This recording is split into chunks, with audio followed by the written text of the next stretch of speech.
como testimonio para otros. Y quiero que busque conmigo en su Biblia Colosenses 2, del 6 al 7.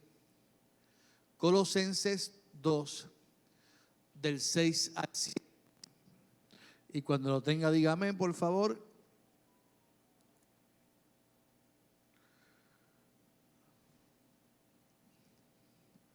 Si se puede poner de pie. Colosenses.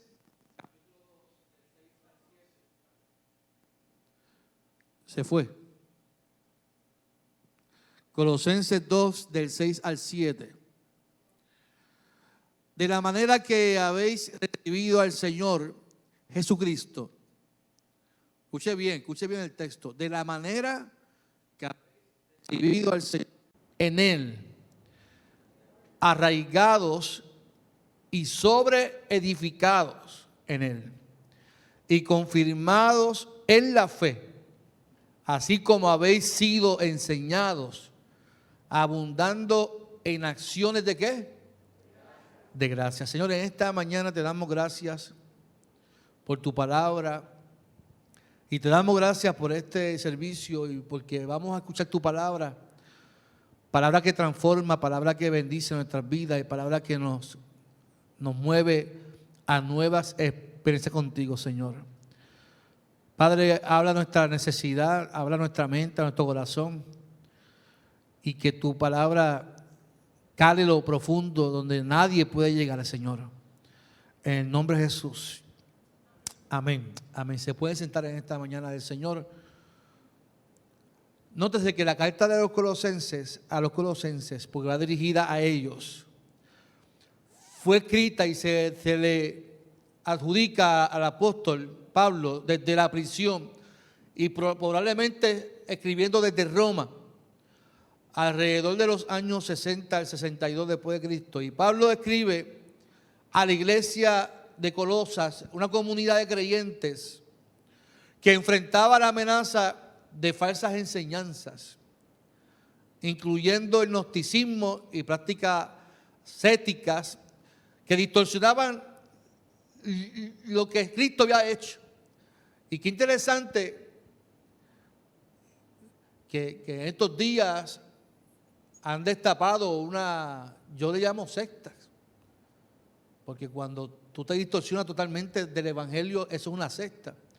Y cuando alguien recibe una revelación aparte de lo que ya la Biblia dice, eso es una secta. Y así constantemente vemos que se levantan sectas y se levantan estructuras en contra de lo que la misma Biblia dice, utilizando la misma palabra del Señor. Digo esto porque ellos utilizan la palabra para decir que honremos a nuestros padres y a nuestra madre, para adjudicarse que los pastores somos padres espirituales de la gente y que la gente son nuestros hijos y nosotros como padres, y usted tiene que honrarme a mí como padre. Usted me puede honrar a mí como pastor y bendecir como pastor, pero la gloria y la honra tiene que ser para nuestro Señor, ¿qué? Jesucristo, mi amado. Por lo tanto, es un contexto bien parecido porque constantemente, y esto es porque se ha destapado, porque hay una familia que ese padre espiritual le debe $50,000. El día que yo le pida a usted $8,000 para criptomonedas, usted me los niega. Y hable con el concilio que el pastor se fue por un rumbo que no es. Porque la vida es así, mi amado. Nosotros tenemos la palabra que nos enseña, pero hay gente que siempre tiene una revelación y todo es por el ego, por el narcisismo, por el egocentrismo. Y nosotros vemos el contexto de la Escritura que es muy semejante al nuestro. Y en este pasaje Pablo exhorta a los creyentes a vivir una vida, dígalo conmigo, coherente. Coherente, mi amado. Utilizando la coherencia al principio del servicio. Yo no sé si usted se da cuenta, pero nuestro hermano Fernando decía, vamos a darle nuestro culto racional al Señor. Racional. Racional significa que vamos a utilizar los elementos de la razón, del entendimiento. Que no vamos a utilizar solamente nuestras emociones, sino que vamos a analizar lo que vamos a hacer. Cuando vamos a darle gracias a Dios, ¿por qué le damos gracias a Dios? ¿Por qué adoramos al Señor? En la antigüedad, el pueblo de Israel sabía el por qué le iban a celebrar las fiestas a Dios. Tenían propósito por la cual darle gracias a Dios, por la cual celebrar al Señor. Nosotros, al igual que ellos, tenemos razón por la cual darle gracias a Dios. Lo hacemos cuando vivimos una vida coherente con la fe que hemos recibido, centrada en la persona de Cristo. ¿Cuántos dicen amén por eso? Así que vamos al texto. Y Pablo dice, de la manera que habéis recibido. Gracias. No te la voy a negar esta vez. Ella me dice, pastor, le eché agua ahí, no se la tomó. Yo, está bien. Gracias, Amanda. De la manera que habéis recibido al Señor Jesucristo, andad en él. Y esto es interesante porque nosotros en nuestra vida coherente tenemos que vivir de la manera que hemos recibido al Señor. Esto implica aceptar a Jesús no como Salvador, sino como también como Señor, una entrega plena en nuestra fe redentora hacia Él. Cuando yo ando de la manera que recibí al Señor, lo estoy haciendo, viviendo, reconociendo que hay algo en Cristo que me transforma, que me llena y que transforma mi vida y mi entorno. Y si yo recibo eso, implica que Jesús es mi Salvador. ¿Cuántos dicen amén por eso? Que es nuestro Salvador. Y dice que andemos en Él. La palabra andar en griego se dice paripateo, que sugiere una conducta diaria que refleja la relación con Cristo. O sea que cuando yo ando constantemente, cuando caminamos, cuando nos relacionamos con la gente, tenemos que andar como que hemos recibido la presencia de Dios en nuestras vidas. Por lo tanto, ya mi agradecimiento deja de ser simplemente buenas gracias a Dios. Es que mi vida constantemente testifica la grandeza de Dios en nuestra vida. Por eso yo observo y miro a la gente cuánto se queja. Porque mientras más te quejas, más te alejas de haber recibido la gracia del Señor. Sí, nosotros somos seres emocionales y pasamos procesos difíciles, pasamos vicisitudes, todos pasamos crisis en la vida.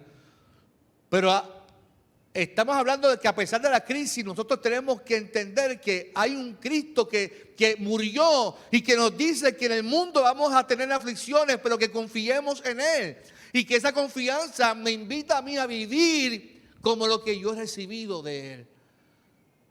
Y posiblemente he recibido, salvación, he recibido vida eterna, he recibido muchas bendiciones de parte del Señor. Por lo tanto, cuando andar en Él, ese andar en Él, ese caminar con el Señor, es una conducta que refleja la presencia de Dios en nuestra vida, que refleja la relación con Dios.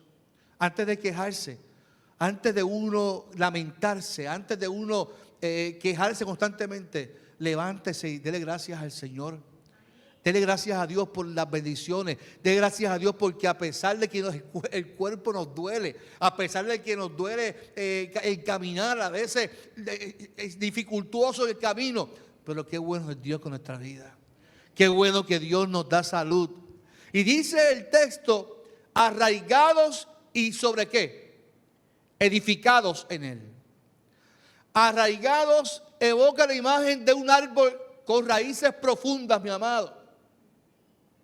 Algo que no vemos constantemente hoy en día. Porque qué cosa hoy en día de que la gente vive más en movimiento. Tenemos tanta accesibilidad, tantas cosas que nos movemos más que lo que echar raíces. Y dice el texto, arraigados y sobre edificados en Él. Y esto, la relación con Cristo debe ser ser establecida de forma permanente, mi amado, como un fundamento sólido que no se mueve ante las adversidades. Y yo no estoy hablando de arraigarnos a una iglesia. Y sí, hay que arraigarnos también a la iglesia, a menos que se desvíe de la palabra y no dice, espérate, que esto es una alerta roja.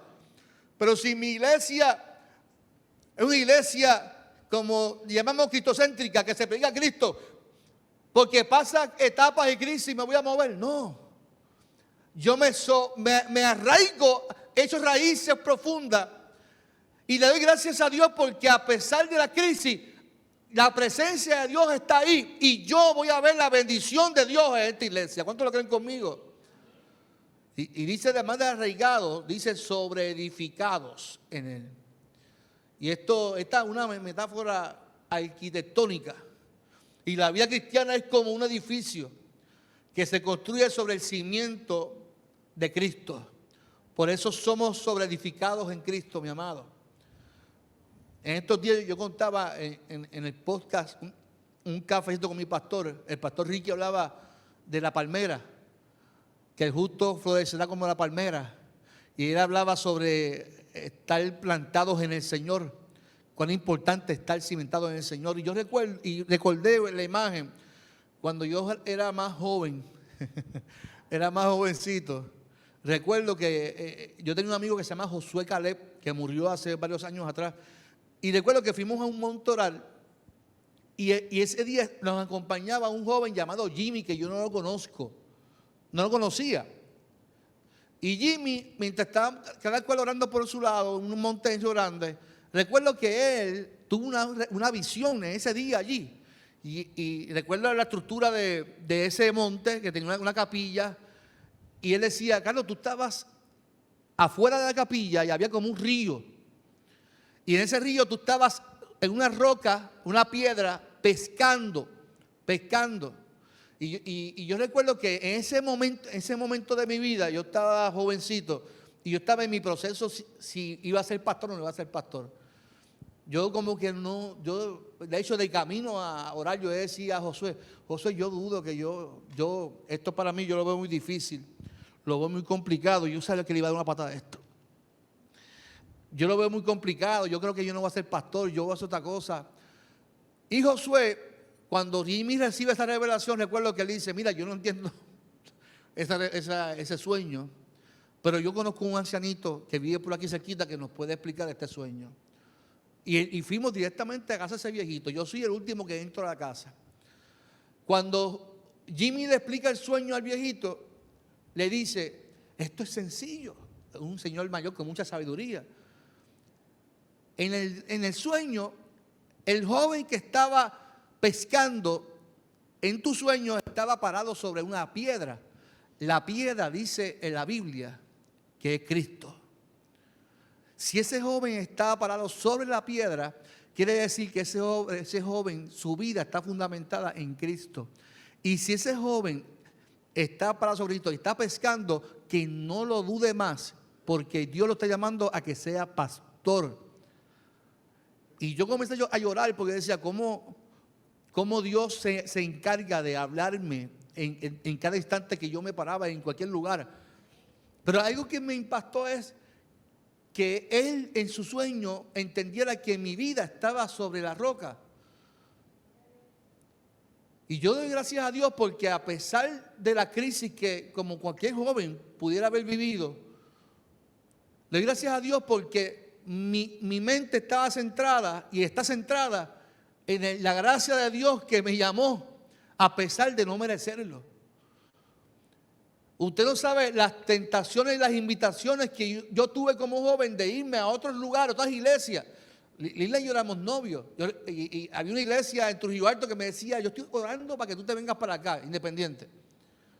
En un momento de crisis en mi iglesia y un momento de crisis de mi llamado. Pero cuando uno se arraiga y sobreedifica su vida en Cristo, no hay nadie ni nada que te pueda mover ante la presencia del Señor. ¿Cuánto dicen amén por eso?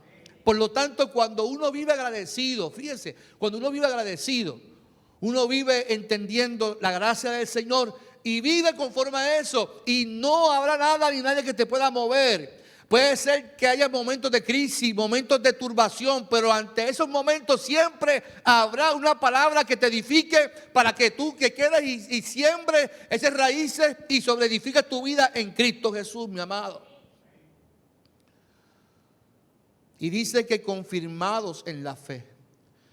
Y esto se refiere, esto es importante, mi amado, se refiere a la madurez y estabilidad que nos da el sobreedificarnos y arraigarnos en el Señor.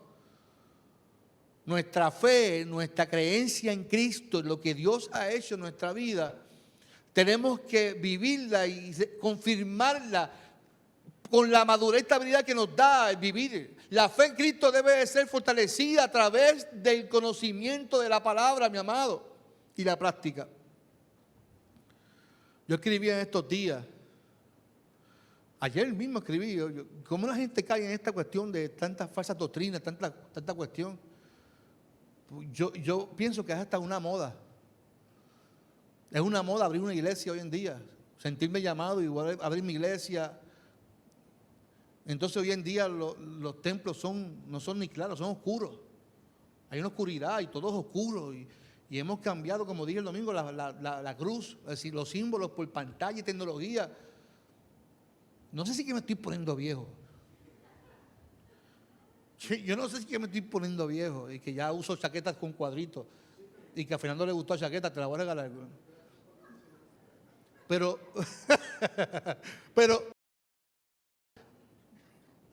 el centro de nuestra vida y de nuestra idiosincrasia no puede ser eso. Es Cristo. Y no puede ser vivir una vida buscando una moda o llenar nuestras emociones. Llenar esa emoción de brincar y de no tener un deseo de ser transformado por la palabra del Señor. Porque al fin y al cabo quien nos transforma, quien nos bendice es la palabra del Señor cuando nos confirmamos en la fe, cuando entendemos la fe, cuando entendemos la gracia, cuando entendemos la idiosincrasia de la iglesia. Y que en la iglesia hay crisis, en la iglesia hay procesos, pero yo me arraigo en la fe en Cristo y de congregarme y de bendecir a mi hermano y de llorar con los que lloran y reír con los que ríen. Pero eso lo hago dentro de mi iglesia, de mi congregación. No estoy buscando llenar mi ego, y que la iglesia busque todo el tiempo eso y buscar. Y hay gente que se mueve más y más. Yo digo, ¿pero por qué? A mí me han preguntado, yo digo, para mí eso no está bien, no está bien. Y la gente me juzgará y pues ese es mi criterio, esa es mi manera de pensar. No está bien porque mientras más iglesia y mientras más haya, hay un problema de división, hay un problema de que el cuerpo de Cristo está dividido. ¿Usted sabe qué dicen de la iglesia histórica? ¿Usted sabe qué es lo que dicen? Que no somos de Dios. Porque hay tanta burocracia. Fíjese, porque hay tanta estructura. Hemos encajonado a Dios y todo es una estructura. Entonces tú haces tu iglesia y tú haces tu propia idiosincrasia y tu propia burocracia.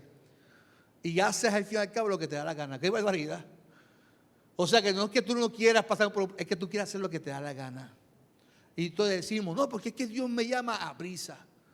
Mira, mi amado, cuando uno vive sentado en Cristo, uno se da cuenta que Dios no tiene prisa porque el tiempo de Dios es distinto al nuestro, mi amado.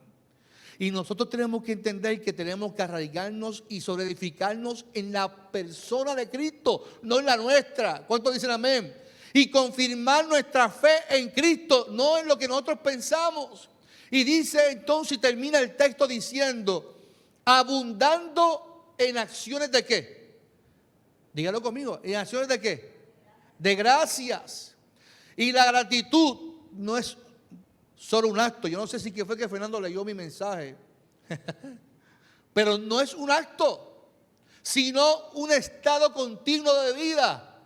La palabra abundando en griego significa peruseuo, que significa que algo rebosa, que fluye naturalmente de un corazón que reconoce la gracia y la bondad de Dios. Cuando uno vive agradecido, dice el texto que uno abunda constantemente con acción de gracia. Desde que nos levantamos hasta que nos acostamos, la gente te puede preguntar, ¿y por qué tú estás tan feliz? Es que no hay otra cosa, no hay manera de que la vida me lleve a vivir agradecido por lo bueno que ha sido Dios conmigo. Y esto es una muestra de algo natural del creyente, no es algo que no se nos obliga. La gratitud debe salir del corazón. de nuestra vida. Y hay un texto bíblico que dice que de la abundancia del corazón habla ¿qué? Que, o sea, que de lo que hay en nuestro interior es lo que vamos a expresar. La fe cristiana no solo se manifiesta en creencia, sino en una vida transformada en abundancia, en gratitud como testimonio para otros. La vida cristiana genuina debe reflejar gratitud, mi amado. Aquellos que han recibido a Cristo como Señor y Salvador, tenemos razones para agradecer salvación, comunión con Dios y esperanza eterna. ¿Cuántos dicen amén? La gratitud que abunda en la vida del creyente es un testimonio poderoso para quienes nos rodean, mi amado. En un mundo marcado por la queja, la queja y el descontento, la gratitud muestra el constante evangelio de Cristo, que es agradecimiento, es bondad, es bendición. ¿Cuánto dicen amén por eso? Mire, Marta era una mujer cristiana que había sido diagnosticada con una enfermedad. Y en el hospital, cada vez que un médico atendía, ella le daba gracias, una sonrisa. Cada vez que una enfermera la atendía, ¿qué hacía ella? Le daba gracias, no se quejaba. Entonces que hay gente que nos quejamos más de lo que le damos gracias. Y las enfermeras le cuestionaron cuando le iban a dar de alta que por qué ella estaba tan contenta a pesar de su diagnóstico. Y ella decía, yo no doy gracias a Dios por mi enfermedad.